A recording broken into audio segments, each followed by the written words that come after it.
Hey everyone, welcome back to the channel. Today we're talking about something a little uncomfortable. 5 things US schools barely teach you, or skip almost entirely, about American history. In school, a lot of us learned a version of history that was pretty clean, pretty patriotic, and honestly, pretty incomplete. This video isn't about hating America. It's about being honest about the past, so we actually understand how we got here. And quick disclaimer, some amazing teachers do cover these topics, but for many Americans, these 5 things were rushed, glossed over, or never mentioned at all. Let's start with something that is only now getting national attention.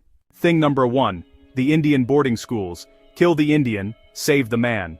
You might have heard a sentence or two about Native American assimilation in school, but chances are, you were not told just how brutal that system really was. From the late 1800s into the 20th century, the US government funded hundreds of Indian boarding schools across the country, more than 400, and some estimates go above 500.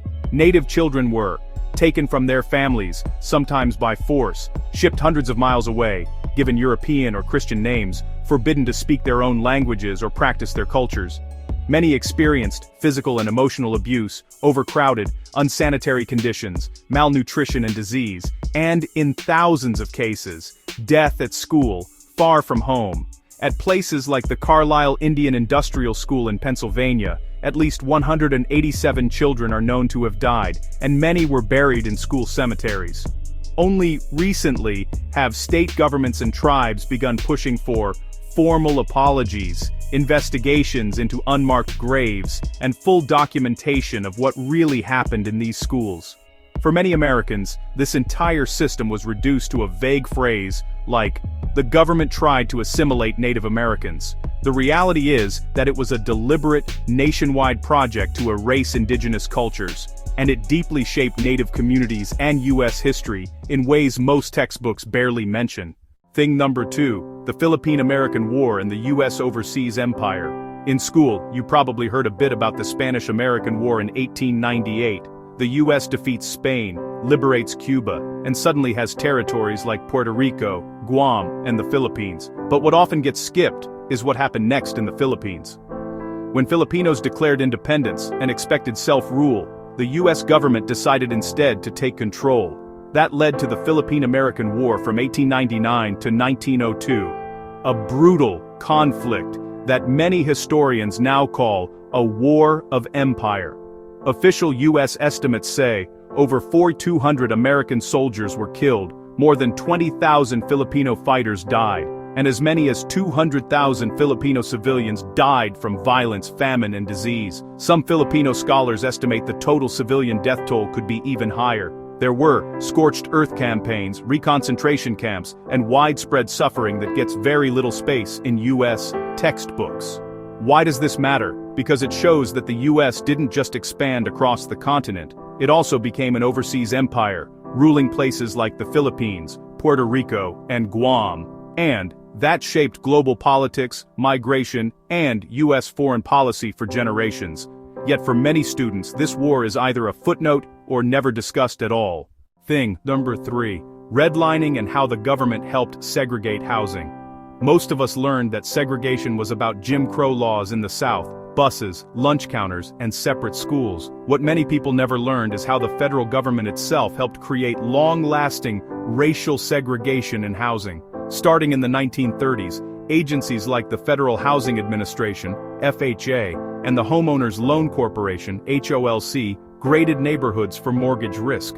These redlining maps, often labeled black or racially mixed neighborhoods as hazardous, and discouraged or denied loans there. Research shows that the FHA, especially in its early decades, systematically avoided insuring mortgages in low-income urban areas where most Black Americans lived, even before some of the famous HOLC maps were drawn. The result? White families were far more likely to get government-backed mortgages in green-lined areas, while Black families were pushed into neighborhoods with fewer loans, worse terms, and less investment. Decades later, you can still see the impact: lower home ownership rates, lower property values, and huge racial gaps in household wealth that trace back partly to these policies. Yet in a lot of schools, the story of segregation is told as Rosa Parks, Martin Luther King Jr., Civil Rights Act, problem solved. The role of federal housing policy in building and maintaining segregation and in shaping who could build wealth is often barely covered, if at all. Thing number 4. COINTELPRO. When the FBI spied on Americans. Here's another chapter you might have missed. The US government didn't just watch foreign enemies, it also secretly targeted Americans. From 1956 to 1971, the FBI ran a series of programs known as COINTELPRO, short for Counterintelligence Program. These operations aimed to surveil, infiltrate, discredit, and disrupt organizations that the FBI considered subversive. This included civil rights groups, anti-Vietnam War activists, socialist and leftist organizations, black liberation movements like the Black Panther Party, and even, in some cases, the Ku Klux Klan. Tactics included planting informants, forging letters to create internal conflict, spreading disinformation to the media, and pressuring landlords and employers. Many of these activities were later revealed to be illegal or abusive. They came to light largely because activists broke into an FBI office in 1971 and leaked documents to the press, which helped trigger congressional investigations. In school, you might hear a quick line like, "The government sometimes overstepped during the Cold War." But COINTELPRO is a concrete example of the US government, violating civil liberties, targeting movements for racial justice and peace, and doing it in secret. It raises big questions about democracy, dissent, and surveillance that are still relevant today, especially in an age of digital monitoring. Thing number 5. US-backed coups abroad, Iran, Guatemala, Chile, and beyond. In a lot of US history classes, foreign policy is presented in very simple terms. We spread democracy, we fought communism. What often gets left out is how the US sometimes did that by overthrowing other countries' governments. One of the most famous examples is Iran in 1953. Iran's elected Prime Minister Mohammad Mossadegh tried to nationalize the country's oil industry, which threatened British and Western oil interests. The US and the UK responded by planning and carrying out a covert operation, Operation Ajax, to remove him from power.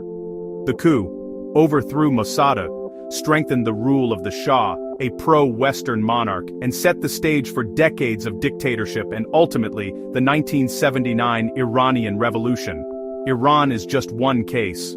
In Guatemala in 1954, the CIA helped topple President Jacobo Arbenz after he tried to redistribute land, including property owned by the United Fruit Company. In Chile in 1973, the US supported efforts against President Salvador Allende, which preceded a military coup and the dictatorship of Augusto Pinochet. Historians debate the exact degree of US involvement in each case, but declassified documents and scholarship leave little doubt that the US played a major role in several coups during the Cold War. These events shaped how people around the world see the United States, the rise of anti-American sentiment in some regions, and the political histories of entire countries.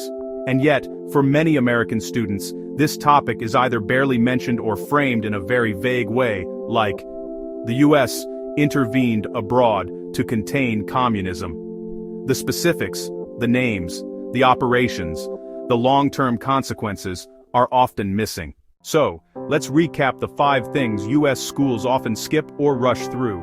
Indian boarding schools, a nationwide system that tried to erase native cultures through forced assimilation and abuse. The Philippine-American War, a bloody conflict that showed the US acting as an overseas empire, not just a liberator. Redlining and housing policy, government-backed segregation that helped create today's racial wealth gaps. COINTELPRO, secret FBI programs that spied on and disrupted American political movements, including civil rights groups, US-backed coups abroad, covert operations that overthrew foreign governments in places like Iran, Guatemala, and Chile. Knowing these stories doesn't mean you have to hate your country. It means you're seeing more of the picture. History isn't supposed to be a feel-good movie. It's supposed to be an honest record of what actually happened, the inspiring parts and the parts that are painful or complicated. Because when you know the full story, current debates over land, borders, race, policing, foreign policy, and surveillance start to make a lot more sense. If you learned something in this video that you never heard in school, hit like, subscribe for more deep dives, and share this with someone who thinks they already know American history. In the comments, tell me, which of these 5 surprised you the most, and what other hidden history topics do you want to see in a future video? Thanks for watching, and remember, asking hard questions about the past is one of the most patriotic things you can do.